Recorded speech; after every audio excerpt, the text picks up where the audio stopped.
আমার একটা হৃৎপিণ্ড, সেটাই আল্লাহ নিয়ে গেছে। পরশুদিন বলছে বাবা আমার একটা বরকা কিনে দাও। আমার স্যান্ডেলটা দেখেন 3 বছর পুরাতন ছেঁড়া, কিন্তু আমি আমার স্যান্ডেলটা পাল্টাই না, সেলাই করে নেই, কিন্তু আমার বাচ্চাদেরকে আমি কষ্ট পেতে দেই না। শুধু একবার বলছে বাবা লেচে খাবো। আমার মেয়ের মোবাইলে আমার নাম হলো 500 ছবি আছে।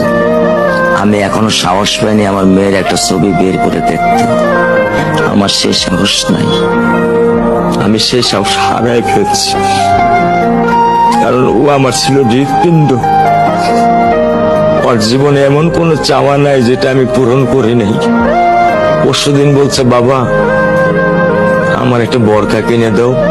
আমার চাচতো ভাই বললো ভাই ইসলামপুর থেকে 300-400 টাকা পাওয়া যায়।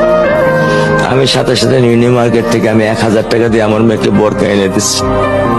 আমি দরিদ্র, ভাঙা বাসায় থাকি।